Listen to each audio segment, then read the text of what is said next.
আজকে তোমাদের সাথে শেয়ার করতে চলেছি সল্টলেকের ইসি ব্লকের একটি পুজো মণ্ডপ। ইসি ব্লকের এবারের থিম হলো নীড়।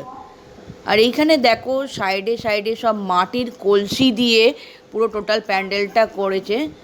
এইখানে ওরও মাটির, এটা কি বলে আমি ঠিক জানি না, সমস্তটাই মাটির জিনিস দিয়ে তৈরি আর কি। মেন থিম হলো মাটির কলসি। আর নীড় মানে জল, তোমরা সকলেই জানো। তো জলের কোনো একটা কনসেপ্ট তৈরি করছে, এটুকু বোঝা যাচ্ছে। তো চলো এগিয়ে যাই। এ দেখো মাটির কলসির ভিতরে ভিতরে কি সুন্দর লাইট ফিট করেছে। আর দেখো এই দেখো জল পড়ছে, আমি যেটা বললাম একটু আগেই যে জলের কিছু একটা কনসেপ্ট করছে। দেখো অটোমেটিক জলটা পড়ছে এবং আওয়াজটাও সেই রকমই দেওয়া আছে।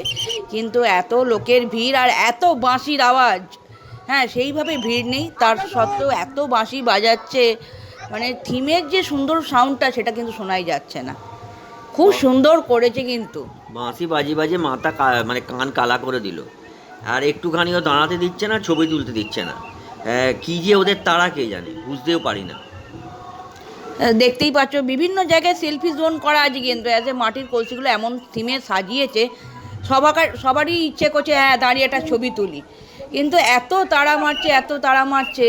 এই যেমন ডান্ডা নিয়ে দিদি দাঁড়িয়ে আছে, দিদি না দাদা, দাদা দাদা হ্যাঁ অন্ধকারে বুঝতেও পারছি না। দিদি দাদা দাঁড়িয়ে আছে, খালি বলছে চলুন এগিয়ে চলুন, একটা ছবিও তুলতে দিচ্ছে না। এত সুন্দর কনসেপ্টটা করেছে, জাস্ট অসাধারণ। প্রায় 2000-এর ওপর মাটির কলসি দিয়ে প্যান্ডেল। প্রতিমা এবার কিরাম করেছে জানি না। এই যে আমার মেয়ে পোজ দিচ্ছে ছবি তোলার জন্য, এদিকে লোকটা চেঁচিয়েই যাচ্ছে এগিয়ে চলুন। দূর, আমি ছবি তুলেই ছাড়বো। এদিকে দেবেশ ভিডিওটা করছে, আমি দেবেশকে বলছি তুমি মন দিয়ে ভিডিও করো, বাঁশি বাজাক, কিছু করার নেই। তো এইটা হলো মেন চালচিত্রটা। দেখো মেন মণ্ডপে ঢোকার যে চালচিত্রটা এরকম সুন্দর করে করেছে, অসাধারণ দেখতে লাগে। আর ব্যাকগ্রাউন্ড মিউজিকটাও সত্যিই খুব ভালো ছিল। কী সুন্দর ঝরঝর করে জল পড়ছে আর একটা হালকা পাখি ডাকছে, বেশ সুন্দর আওয়াজটা দিয়েছিল। ওপরে দেখো, ওপরে ব্যাকগ্রাউন্ডটা এরকম টাইপের নীল নীল লাইট দিয়ে খুব সুন্দর করেছে।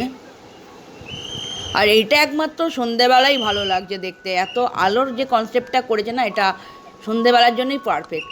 আর এখানের প্রতিমাটা একদম ইউনিক স্টাইলের করেছে, যেটা এই মাটির কলসি, সেই মাটির কলসির আদলেই কিন্তু এবারের প্রতিমা, এবং মা এবং তাদের সন্তান সবটাই কিন্তু ওই কলসির আদলে। বেশ ইউনিক স্টাইলের একটা। কলসি দিয়েই তৈরি করেছে, সমস্ত কিছুই কলসি দিয়ে তৈরি করেছে। আর মেন ঠাকুরটা তো একটা ছোট্ট দুর্গা ঠাকুর এনেছে, দেখতেই পেলে, সেটাই পুজো হবে। এই যে সামনে ছোট্ট একটা দুর্গা ঠাকুর, কিউট দেখতে। তো আজকের ভিডিওটা এখানেই এন্ড করছি, খুব শীঘ্রই দেখা হচ্ছে আবার একটি নতুন ভিডিও নিয়ে। Bye bye.